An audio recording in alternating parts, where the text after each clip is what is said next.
రోజు మీరు చూస్తే చూసాను నారా లోకేష్ ఒక డిఎస్సిని పేపర్ లీకేజీలతో ఏ విధంగా నీచంగా చేశారు. ఇక్కడికి డిఎస్సికి వచ్చేటప్పటికి డిఎస్సిలో ఎక్కడ కూడా పేపర్ లీక్ అయినట్టు అనుమానాలే తప్ప ఆధారాలు.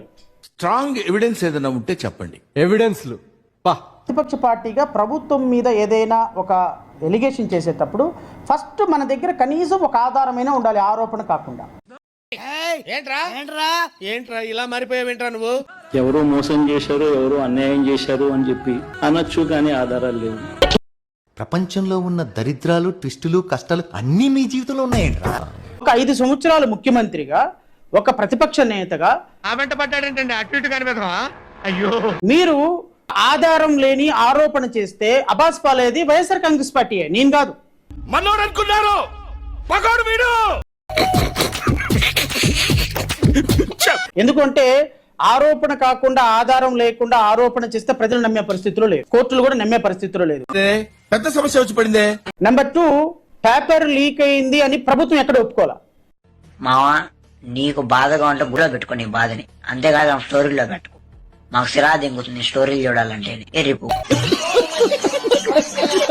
మరో కఠోరమైన నిజమేమిటంటే నెంబర్ 3, డిఎస్సిలో అక్రమాలు జరిగినాయి అని హైకోర్టులో వైఎస్ఆర్ కాంగ్రెస్ పార్టీ కేసు వేసినప్పుడు ఒక్క ఆధారం కూడా చూపించలేదని మొదటి రోజే డిస్మిస్ చేసింది కేసు. రాక్షస ప్రయత్నాలన్నీ చేశాడు కానీ జరగలేదు, జరగదు. దరిద్రపు జాతకం. హైకోర్టులో డిస్మిస్ చేసిన కేసులు వీళ్ళు సుప్రీంకోర్టు కూడా తీసుకెళ్ళాలి. అర్హులైన వాళ్ళకి ఇవ్వకుండా అనర్హులకి తన అవినీతి కోసం ఏ విధంగా అంటగట్టాడో మనం కళ్ళారా చూసాం. ఈ రిక్రూట్మెంట్ జరిగి 1.5 year పైన అయిపోతుంది. ఈ సందర్భంలో ప్రతిపక్షం అబాస్పాలు అయిపోయింది. కేవలం రాజకీయ లబ్ధి కోసమే జగన్మోహన్ రెడ్డి, అంబటి రాంబాబు, పేర్ని నానిలు, మంత్రి నారా లోకేష్ పై అసత్య ఆరోపణలు చేస్తున్నారని,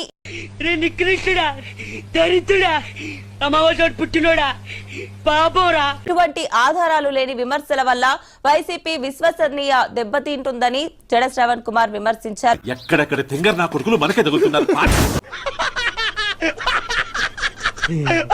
వాళ్ళని ఒక ఓటు బ్యాంకుగా కాకుండా నిజంగా వాళ్ళకి సమస్య వచ్చినప్పుడు రమ్మని కోరుతున్నా. కరెక్ట్, ఇది కరెక్ట్ గా చెప్పావయ్యా. అప్పో రైటో ఒక వర్గం ప్రజలు మీకు ఓట్లేశారు. మీకు ఓట్లేసినటువంటి వర్గం ప్రజల యొక్క మనోభావాల్ని గౌరవించాల్సినటువంటి బాధ్యత మీకుంటుంది. అని ఓట్లేసి గెలిపించారా జనాలు, వాళ్ళకేం చెప్తారు? జనం అంటే డబ్బు తీసుకొని, మందు తీసుకొని, కులం పిచ్చితో, మతం పిచ్చితో 5 ఏళ్లకోసారి పోలింగ్ బూత్కి వెళ్ళి ఓట్లేస్తుంటారు. వాళ్ళకంత టైం ఎక్కడితే రాజా, ఎవరి కష్టాల్లో వాళ్ళు బిజీగా ఉన్నారు.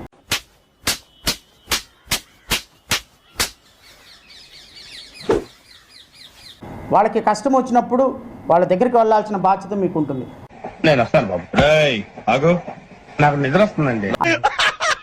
అంతేగాని మాకు అధికారం వచ్చిన తర్వాత చూసుకుంటాం, ఇప్పుడంతా మీ సఫర్, మీ సావు మీరు చావండి అని అనటం రాజకీయ పార్టీలకి కరెక్ట్ కాదు. అధ్యక్ష, అతను నా గురించి మాట్లాడుతున్నాడు. దీని రిఫ్లెక్షన్ రేపు ఎలక్షన్ మీద మీకు పడుతుంది. ఆ పరిస్థితి ఏమిటో నాకే అర్థం కావడం లేదు. కరెక్ట్ కాదు. ఒక సమాజంలో 2 వర్గాలు విన్ విన్ సిచ్యువేషన్ ఉన్నట్టుగా భావించాలి. ఆడో ఎదవ, మటన్ ఎక్కువ, మెదడు తక్కువ.